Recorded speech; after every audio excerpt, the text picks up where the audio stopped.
How's it going, everybody? Moose here in the garage once again, and today we're talking about new riding boots. Alright, so recently I've been running into a lot of issues with my feet, left foot especially. I've been going to a foot doctor for it. And I find that I can find comfortable shoes finally in Skechers, which are slip-ons, but my motorcycle boots are killing my left foot. So I have a trip coming up here in the end of May, around Memorial Day. I refuse to take these Daytonas, which have been great riding boots. I've owned them a couple years now. But now all of a sudden, they really hurt my left foot, especially in the arch. So I had only one option. I had to go and look for a new pair of boots. Usually the only place to look is online anymore. That's the world we live in. We live in a world of where everything is done online. So I went on there and I started looking, and I realized and found that I have a cycle gear, which is about an hour from me. I did not know that. They've been there about 5 years. So I called them up on the phone, and they said, oh, we have plenty of that size. Come on out and look. Disclaimer, if you're going to call and drive somewhere for an hour, be smarter than me and make sure they go to the shelf and check. So I head out there. I get there about an hour and 15 minutes. And I talked to a different gentleman because the other one's busy selling stuff. And he takes me over to the boot he recommended. And lo and behold, they don't have it in my size. But they had other boots that were in 13s and 14s and 12s. I usually fall into a 13 category. So he took me over to the shelf and showed me a couple different ones. And we fell on these Forma riding boots for adventure. They're adventure low dries. They did not have these in my size. They had a 13. They felt a little snug. So they did have the tall version in a 14. And apparently these run a little small, in my opinion. I also like wider boots. And these do not come in a wide. But they are a fairly wide toe box for anyone who's curious. Not like extra wide, but wide.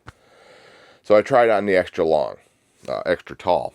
And it fit my foot good. The bottom of my foot didn't hurt. I was like, oh, that's perfect. Let's order these. So they had the right size to order, and I ordered them off their site at the store, and they shipped them to my house.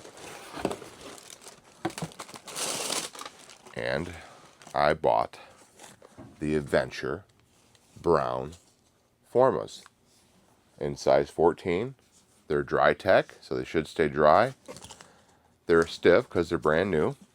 They have a little bit of a slider here. In fact, let's go over this boot real quick, and I'll show it to you in close-up. Alright, so basically what we have here is an adventure riding boot. Now, I know I don't ride an adventure motorcycle, but I do like having good protection on my feet when I ride. And I like to be waterproof, which these cover that. These have the Dry Tex lining. I've never used them before. They're supposedly waterproof, breathable, antibacterial. They have the buckle system, which are plastic, which I guess is common. They slide back and forth on teeth. Clasp down real good. Velcro top closure. Tried them on last night when they got here. Felt just as good as they did in the store. I like the shorter version. I'm going to rock these today on my ride to work and see how they do. And this is not a review video. Maybe a sort of an unboxing video, but I just wanted to show you the new boots. How they compare to my present riding boot. As you can see, they're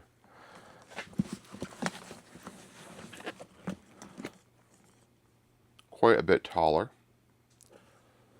Not by a whole lot, but a little bit. They're much wider in the ankle and toe box than these Daytonas. And the Daytonas are good boots. They're Gore-Tex, the Daytonas are. They keep my feet really dry. So if anybody is interested in a pair of Daytona boots, those are awesome boots. They're really good. They do keep your feet dry. I've used them for quite a few seasons now on a lot of rides. And I'll probably be selling those soon, hopefully, for just to get rid of them.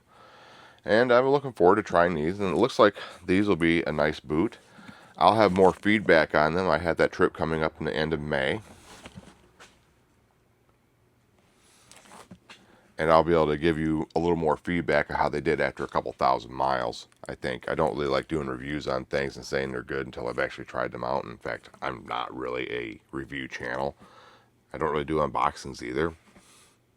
That could change a little bit when I'm buying stuff. I'd like to put it on here so you guys can see it.